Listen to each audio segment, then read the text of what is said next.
If you go on the TED website, you can currently find there over a full week of TED Talk videos, over 1.3 million words of transcripts, and millions of user ratings. And that's a huge amount of data. And it got me wondering, if you took all this data and put it through statistical analysis, could you reverse engineer a TED Talk? Could you create the ultimate TED Talk? And also, could you create the worst possible TED Talk that they would still let you get away with? To find this out, I looked at three things. I looked at the topic that you should choose, I looked at how you should deliver it, and the visuals on stage. Now, with the topic, there's a whole range of topics you can choose, but you should choose wisely because your topic strongly correlates with how users will react to your talk. Now, to make this more concrete, let's look at the list of top 10 words that statistically stick out in the most favorite TED Talks and in the least favorite TED Talks. So, if you came here to talk about how French coffee will spread happiness in our brains, that's a go. Whereas, if you wanted to talk about your project involving oxygen, girls, aircraft, actually I would like to hear that talk, but statistics say it's not so good. Oh well, if you generalize this, the most favorite TED Talks are those that feature topics we can connect with both easily and deeply, such as happiness, our own body, food, emotions, and the more technical topics such as architecture, materials, and strangely enough, men. Those are not good topics to talk about. How should you deliver your talk? TED is famous for keeping a very sharp eye on the clock, so they're going to hate me for revealing this, because actually you should talk as long as they will let you, because the most favorite TED Talks are on average over 50% longer than the least favorite ones.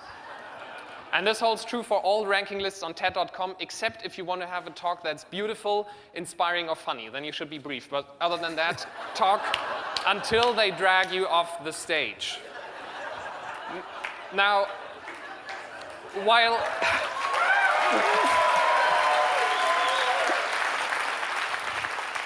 you're pushing the clock, there's a few rules to obey. I found these rules out by comparing the statistics of 4-word phrases that appear more often in the most favorite TED Talks as opposed to the least favorite TED Talks. I'll give you 3 examples. First of all, I must, as a speaker, provide a service to the audience and talk about what I will give you instead of saying what I can't have. Secondly, it's imperative that you do not cite the New York Times. And finally, it's okay for the speaker, that's the good news, to fake intellectual capacity. If I don't understand something, I can just say, etc., etc. You'll all stay with me. It's perfectly fine.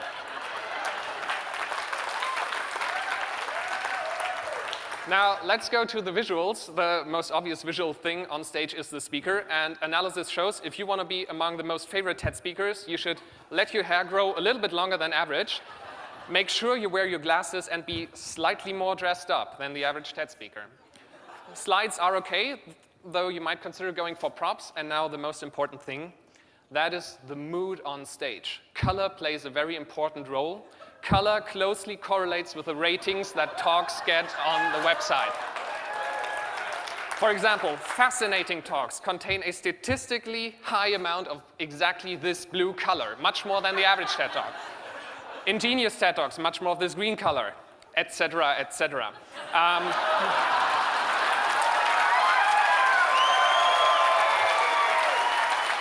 Now, personally, I think I'm not the first one who has done this analysis, but I'll leave this to your good judgment. So now it's time to put it all together and design the ultimate TED Talk. Now, since this is TED Active, and I learned from my analysis that I should actually give you something, I will not impose the ultimate or worst TED Talk on you, but rather give you a tool to create your own. And I call this tool the TED Pad. And the TED Pad is a matrix of 100 specifically selected, highly curated sentences that you can easily piece together to get your own TED Talk. You only have to make one decision, and that is, are you going to use the white version for very good TED Talks about creativity, human genius, or are you going to go with a black version, which will allow you to create really bad TED Talks, mostly about blogs, politics, and stuff. So download it and have fun with it. Now, I hope you enjoy this session. I hope you enjoy designing your own ultimate and worst possible TED Talks. And I hope some of you will be inspired for next year to create this, which I really want to see. Thank you very much.